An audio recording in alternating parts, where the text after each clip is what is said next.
প্রধানমন্ত্রীর যে বক্তব্য দিয়েছেন যে প্রশ্নপত্র ফাঁস রোধ করার জন্য কঠোর আইন করা হচ্ছে এবং একই সাথে তিনি বলেছেন যে শিক্ষামন্ত্রী পদত্যাগ করবেন না। সেই হিসেব করে এই দুইটি তথ্য শিক্ষার্থীদের কাছে পৌঁছানোর পর আন্দোলনের আসলে এখনকার অবস্থাটা কি? আন্দোলন যেরকম ছিল সেরকমই চলছে। দেখতে গেলে আন্দোলন এখন দেখতে গেলে 7টি রাজ্যে ছড়িয়ে পড়েছে, দিল্লি ছাড়া। পুনে, পাটনা, বোম্বাই, জয়পুর, কলকাতা, গোয়া, পাটনা, সর্বত্র জায়গায় আজ দিনে আন্দোলন হয়েছে। কলকাতায় তো লম্বা মিছিল বেরিয়েছে, যেখানে একটু সাময়িকভাবে সিআরপিএফ আবার একটু লাঠিচার্জও করেছে। তো এই ঘটনাটা ঘটছে। প্রধানমন্ত্রী কালকে রাত্রে একটা লেট নাইট ভিডিওতে উনি জানান যে ফাস্ট ট্র্যাক কোর্ট চালু করতে হবে, এবং ফাস্ট ট্র্যাক কোর্ট চালু হয়েও গেছে আজকে। কিন্তু সঙ্গে যে যে সচিব ছিলেন এডুকেশন ডিপার্টমেন্টের, ওনার কে সরিয়ে বদলে আরেকজনকে আনা হয়েছে। প্রশ্নটা তার থেকেও বেশি, আন্দোলন যারা করছে কখনো জনতা পার্টি, তারা 3টে শর্ত যে শুরু থেকে রেখেছিল, তার মধ্যে একটি হচ্ছে সোনাম ওয়াংচুককে সরিয়ে একটি বেসরকারি হাসপাতালে নিয়ে যাওয়া, এবং সেটা হয়ে উনি ওনার হাঙ্গার স্ট্রাইকও ভেঙেছেন। উনি সেখানে প্রেজেন্ট ছিলেন জেপি নাড্ডা এবং বিজেপির অন্য সদস্যরাও। সেটা বাদে বাকি দুটো, যেটা মেন হচ্ছে যে 1 কোটি টাকা করে প্রত্যেকটি পীড়িত ফ্যামিলি যাদের ঘরে সুইসাইড হয়েছে তাদেরকে দেওয়ার, এবং সেটাও মোটামুটি সরকার মেনে গেছে।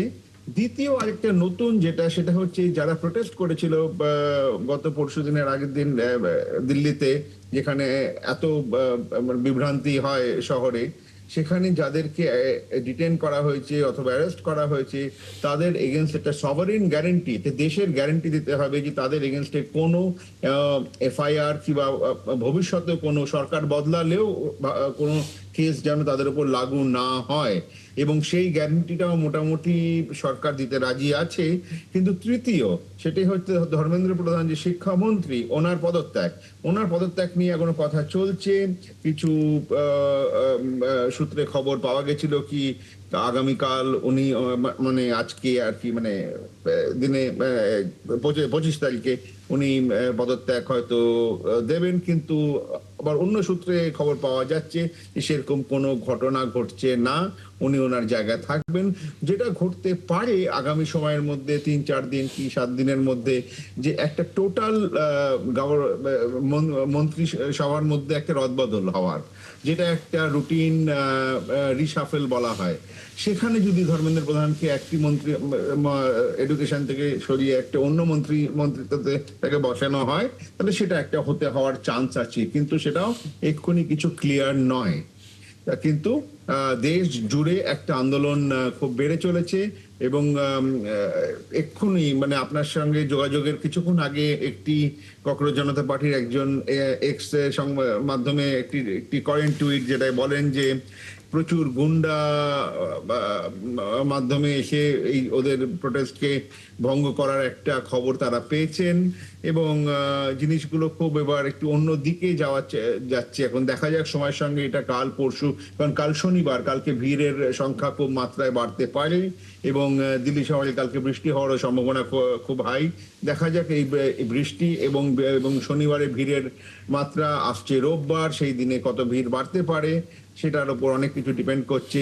মিনওয়াইল যারা হিন্দুত্ববাদী পার্টির কিছু যারা হার্ডলাইনার, তারা ইনস্টাগ্রাম, টুইটার, ফেসবুকে ককরোচ জনতা পার্টিকে ভয়ানকভাবে থ্রেট দিচ্ছে, এবং সেটা ভার্সেস স্টুডেন্ট একটা মোটামুটি লড়াই চলছে আর কি। সম্ভবত আমার একটা প্রশ্ন আছে এই আন্দোলনটাতে, আমিও খেয়াল রাখছি বাংলাদেশ থেকে শুরু থেকেই। এখানে একটা শুরু থেকে আজকে যেমন শুভেন্দু অধিকারী এন্টি সোশ্যালদের এবং দেশ বিরোধীদের কর্মকাণ্ড বলছেন, আবার বিজেপি নেতারাও শুরু থেকে এটাকে মুসলিম, জঙ্গি, পাকিস্তান এই মানে ইয়ের মধ্যে, ফ্রেমের মধ্যে ফেলার চেষ্টা করছেন। এবং আমরা দেখলাম যে এখানে জুনায়েদ নামে যে একটা মুসলিম যুবক, তার ভাইকে এবং বাবাকে অ্যারেস্ট করা রাইট, হয়েছে। তার ভাইকে বাবাকে অ্যারেস্ট করা হয়েছে এবং তার বোনের শ্বশুর দেবরকে অ্যারেস্ট করা হয়েছে, বোনকে যথেষ্ট হুমকি দেওয়া হয়েছে এবং তাকে হুমকি দেওয়া হচ্ছে যে তুমি আবার আসলে তোমার বাবাদেরকে ছাড়া হবে না। এই যে মানে যখন আপনার মানে এই সিজেপি, ককরোচ জনতা পার্টি, এই যে ভারতের এতদিনের মানে ওরা বারবার বলছে যে হিন্দু মুসলিম তারা রাজনীতি করছে হিন্দু মুসলিম বিভেদে, তো সেটাকে তারা প্রত্যাখ্যান করে সেখানে মুসলিম, জৈন, খ্রিস্টান সমস্ত ধর্মের লোকদেরকে কিন্তু সেখানে জড়ো করেছে।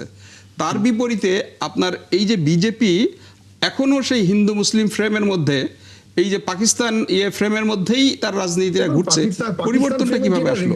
পাকিস্তান ফ্রেম যেটা রাখা হয়েছে সেটা হচ্ছে 480টা পাকিস্তান হ্যান্ডেল, যেটা সত্যি কথা বলতে আমারও নিজের চোখে পড়েছে যে কিছু ভুয়া ইনফরমেশন দিচ্ছিল।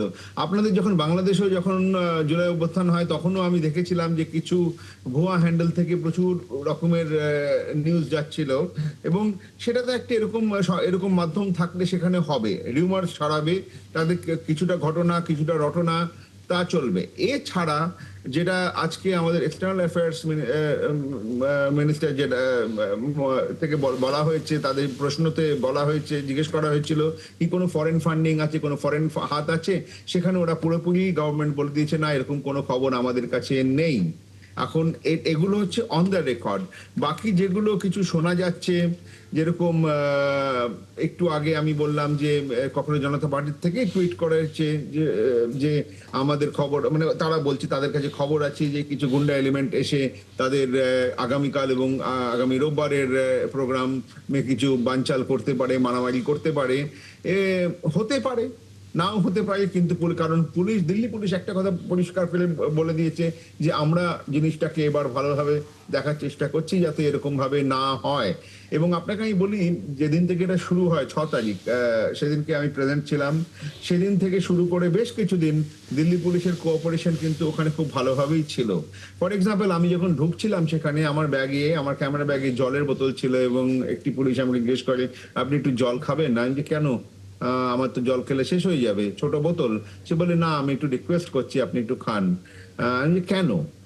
প্রশ্নতে উনি আমাকে বলে যে দেখুন, এখানে তো অনেকে অনেক রকম জিনিস, ভুল জিনিস নিয়ে, কেমিক্যাল নিয়ে ঢুকতে পারে, সেই জন্য আমরা প্রত্যেকটা বোতল চেক করছি।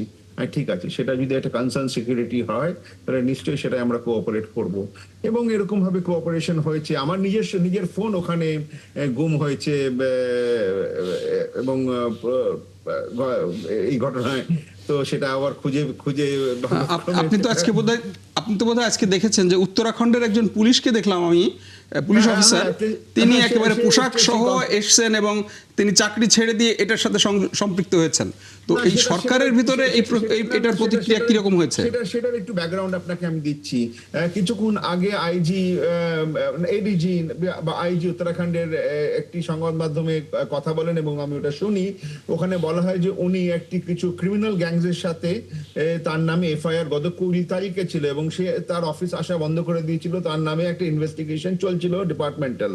এবং উনি এখন সেটা পুলিশের, মানে ওনার বসের, মানে দেখতে গেলে উত্তরাখণ্ড পুলিশের বক্তব্য যে সে অলরেডি নিজেকে ডিটাচ করে ফেলেছিল পুলিশ সার্ভিস থেকে।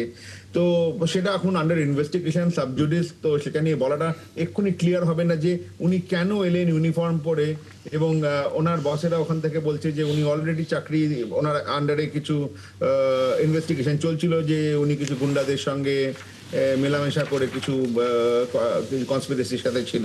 কারণ এটা it's too early to say কি এক্স্যাক্টলি কি হয়েছিল। এটাও কি ওই ফ্রেমিং এর অংশ যে এই যে আমরা যে কোন একটা ঘটনায় যখন সরকারের বিরুদ্ধে চলে যায়, সরকার সব জায়গাতে আমরা দেখি, তখন তাকে একটা অন্য অ্যান্টি সোশ্যাল ফ্রেমিং এর একটা প্রক্রিয়া, এটা কি সেরকমই একটা অংশ?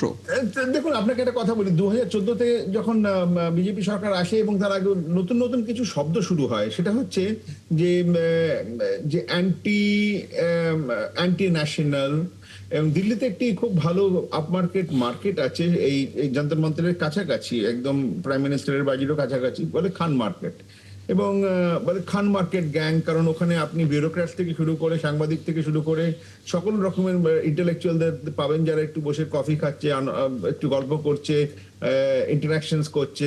তো খান মার্কেট গ্যাং, অ্যান্টি ন্যাশনাল, এইসব কথাগুলো, টুকরে টুকরে গ্যাং, মানে যারা একটু ইন্টেলেকচুয়ালি লিবারেল মাইন্ড নিয়ে চিন্তাধারা করছে, তারা নাকি দেশ ভাঙার চেষ্টা করছে। তো এরকম এরকম ছোট ছোট একটু গাল মানে মানে অ্যাবিউসিভ ওয়ার্ডস যদি বলা হয়, সেগুলো ব্যবহার করে থেকে থাকে। এবং তাতে তাতে যে কোনো কিছু বদলেছে মানুষের থিঙ্কিং এ, তা নয়। সেটা আসলে অবশ্যই কোথাও প্রকাশিত হয়নি। সাধারণ মানুষ তার যেই জ্ঞানের চর্চা সেটি আসলে চালিয়ে যাবেন, যেই নামেই আসলে সরকার তাকে বলুক না কেন। আলোচনা আসলে শেষ করতে হচ্ছে সোম বসু, আবারও নিশ্চয়ই কথা হবে। নিশ্চয়ই আমরা আবারও এই আন্দোলনের খবর আপনার কাছ থেকে জানবো, এবং একই সাথে মেহেদী হাসান পলাশ, আপনাকে ধন্যবাদ, ছিলেন এতক্ষণ, নানা বিষয় নিয়ে আলোচনা হলো আপনাদের সাথে। দর্শক, দেখা হবে আবার, আপনারাও এতক্ষণ সাথে ছিলেন, তার জন্য ধন্যবাদ।